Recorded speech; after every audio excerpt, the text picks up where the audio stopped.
청취자 여러분 안녕하십니까? 종교의 자유를 말하다 시간 진행의 이혜린입니다.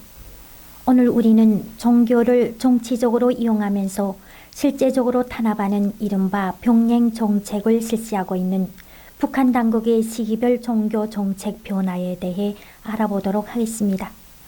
북한의 종교에 대한 병행 정책은 북한 당국이 내부적으로는 종교 탄압 정책을 시행하면서 대외적으로는 부분적으로 종교를 인정하고 종교 자유를 보장하는 것처럼 보이려고 하는 이중 정책을 의미합니다. 이러한 병행 정책을 통해 북한 당국은 외부 세계로부터 정치적 비판을 일시적으로 회피하고 경제적 지원을 획득하자고 했습니다.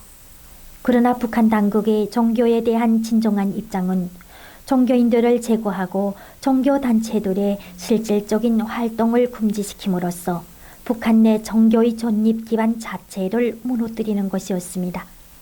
오늘 시간은 1940년 후부터 1950년 초까지의 종교 탄압기에 대해 보도록 하겠습니다.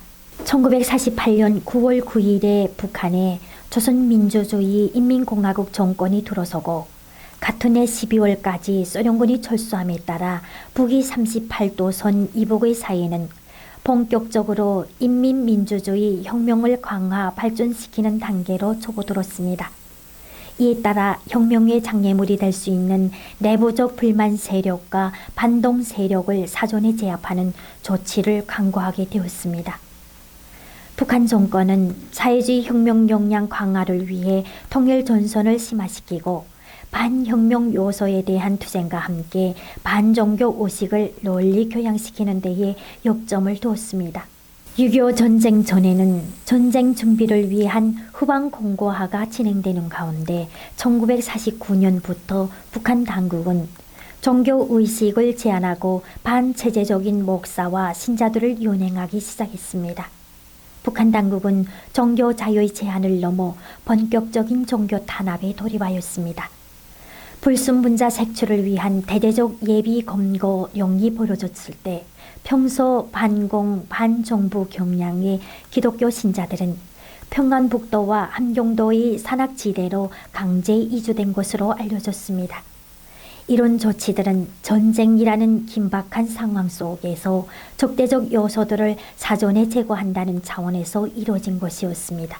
북한 최대의 천주교 수도원인 도건성 베네딕토 수도원은 수도원 소유지의 곡식과 원료를 재배하여 식량을 자체적으로 해결하였고 인근은 물론 멀리 고원 일대까지 활발하게 선교 활동을 하였습니다. 뿐만 아니라 남한 천주교와도 연계를 아르는 등 북한 지역 천주교의 중심 역할을 담당하였습니다. 이렇게 활발하게 활동하던 수도원은 북한 당국의 눈에는 가시 같은 존재였습니다. 북한 정치보위부에서는 수도원 몰수를 위한 모의를 한 뒤 본격적으로 탄압하기 시작하였습니다.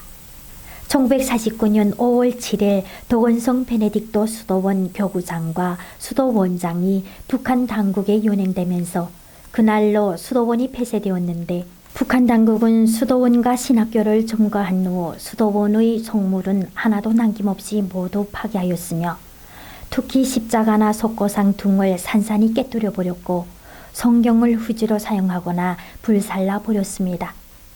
게다가 도건성 베네딕토 수도원을 학교 건물로 전환하여 사용하게 했습니다. 또한 1950년 3월까지 장로교의 평양신학교와 감리교의 송화신학교를 강제 통합하여 기독교 신학교로 개칭하고 800명의 신학생을 120명으로 축소시키도록 하였습니다. 이 신학교는 1950년 7월 5일 졸업식을 가진 후 폐쇄 상태에 있다가 1972년 평양신학원이란 이름으로 신학교육을 재개하였습니다. 1950년 3월 3일 채택된 조선민주주의 인민공화국 형법 제21장 관리질서 침해에 관한 제257조에는 종교단체의 기부를 강요하는 자는 2년 이하의 징역에 처한다고 규정하여 종교의 재정적 기반을 박탈하였고 제258조에는 종교단체에서 행정적 행위를 한 자는 1년 이하의 교화 노동에 처한다고 규정함으로써 사실상 종교 행사를 금지하였습니다. 이러한 법률적 조항들을 근거로 종교단체와 조직원들의 활동을 금하였고 위반 시 인신구속과 교화 노동으로 처벌하였습니다. 1950년 한국전쟁은 1940년대의 토지개혁과 함께 북한 종교를 변화시키는 동시에 전쟁 준비에 집중하기 위해서 매우 과격한 종교 탄압 일변도의 정책을 폈습니다.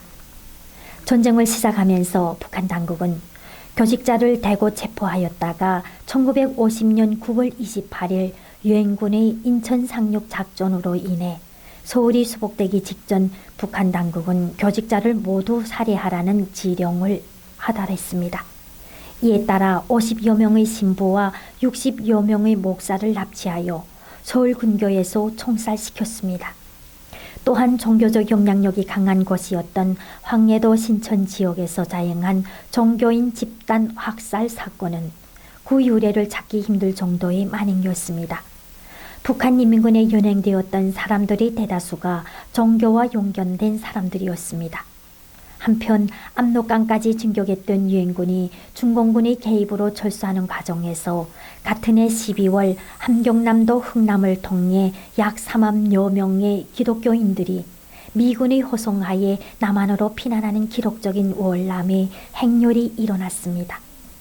한국전쟁을 수행하는 동안 북한 지역을 떠나 남쪽으로 피난을 간 기독교인이든 북쪽에 남아있던 기독교인이든 기독교는 공산주의를 반대하는 세력임이 분명해졌고 이후 공산 세력의 반기독교 선전과 반기독교 정책은 더욱 강화되었습니다.